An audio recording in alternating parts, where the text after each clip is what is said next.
I address you today in my last assignment as a democratically elected president of our great and well-endowed nation, with a deep sense of gratitude to God, a great deal of appreciation to the Nigerian people, and a modest sense of fulfillment.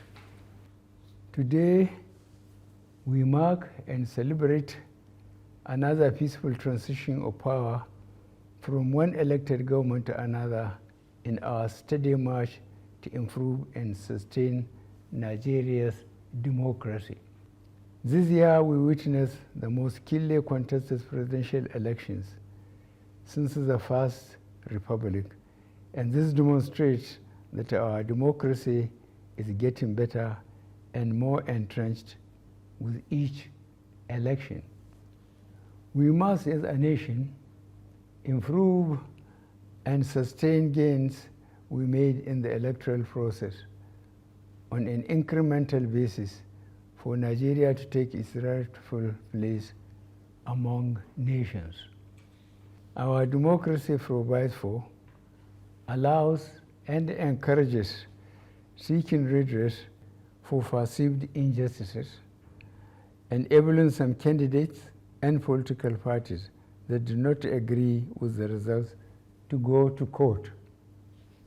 Irrespective of the outcome of the various cases, I urge all parties involved to accept the decision of our courts and join hands to build a better Nigeria. I salute the doggedness and resilience of all the presidential candidates and their political parties for believing in our judicial system by taking their grievances with the election results to court. In the course of the campaigns, we had argued and disagreed on how to make Nigeria better, but we never disagreed or had any doubts that Nigeria has to be better. As your president, I call on all of us to bring to bear the strengths of our individualism, the power of our unity, the convictions of our beliefs, to make Nigeria work better and together with one spirit and one purpose. To my brother, friend, and fellow worker in the political terrain for the past 10 years, Asuwaju Bola Ahmed Tinubu, I congratulate you on the realization of your dream, which was propelled by a burning passion to put Nigeria among the leading nations of the world. You have indeed worked for this day, and God has crowned your efforts. I have no doubt that your passion for excellence, reliance on competence, fairness in relationships, commitment to equity, loyalty to the country, and desire for Nigeria to be globally relevant would come through for you under God's guidance as you lead our country to levels higher than I am leaving. You are the best candidate among all the contestants, and Nigerians have chosen well.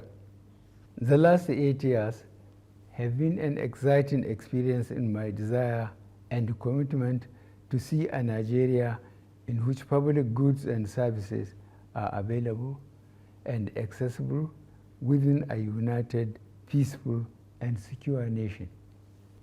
Fellow Nigerians,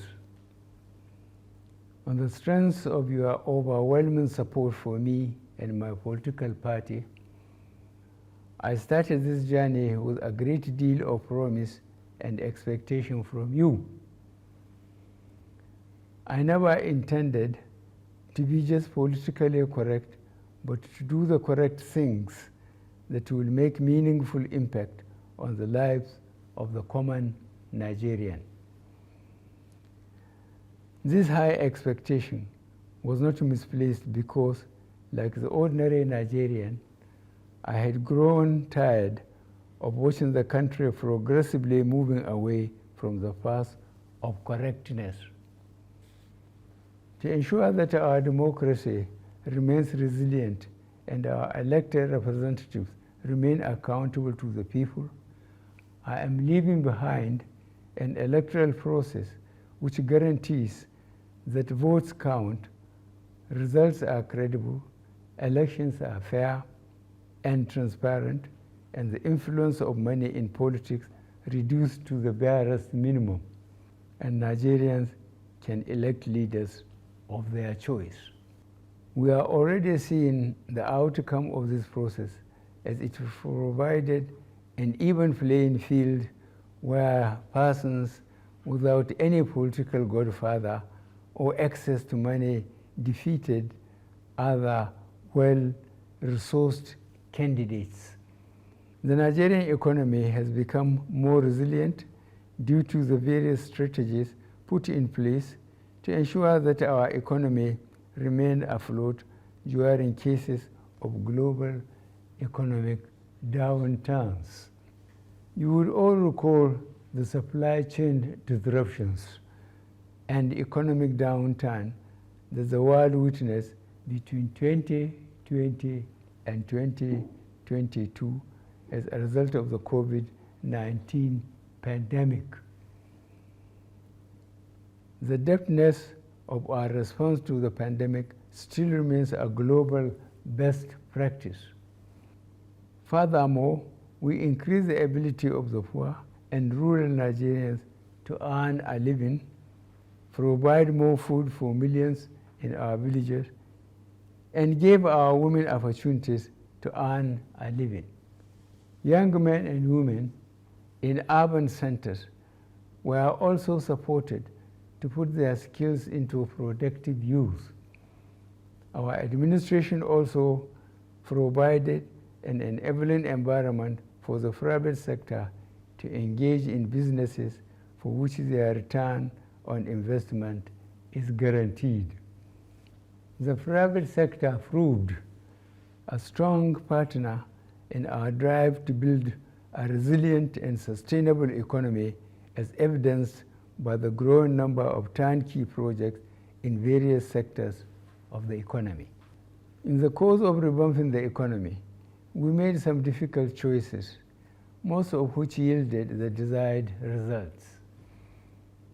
Some of the measures led to temporary pain and suffering, for which I sincerely apologize to my fellow countrymen, but the measures were taken for the overall good of the country.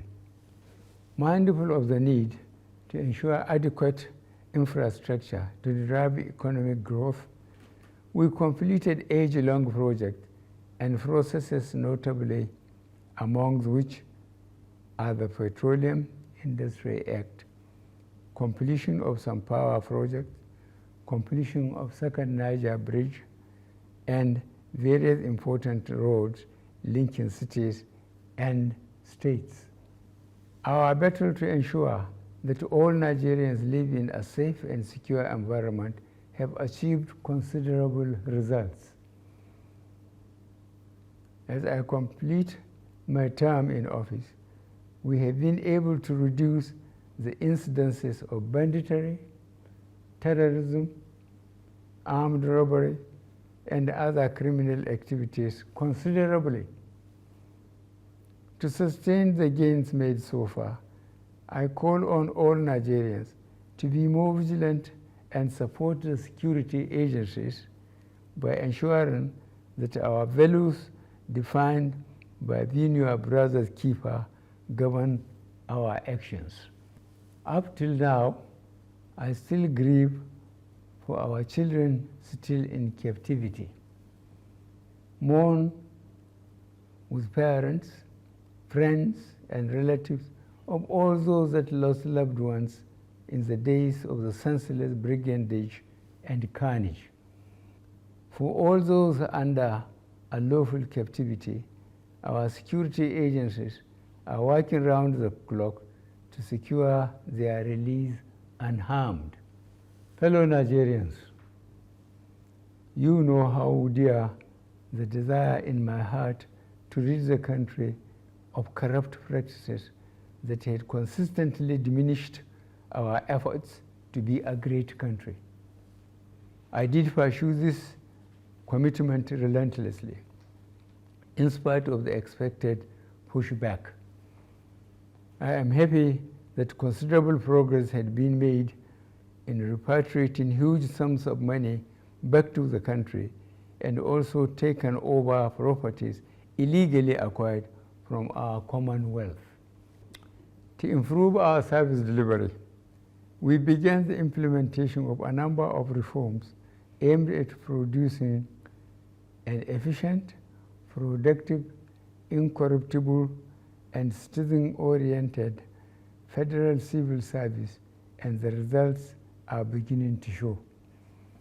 On the international scene, Nigeria's influence continues to grow as exemplified by notable Nigerians occupying headship and leadership positions in renowned global bodies. Our democracy is built on and continues to thrive on the principle of separation of powers.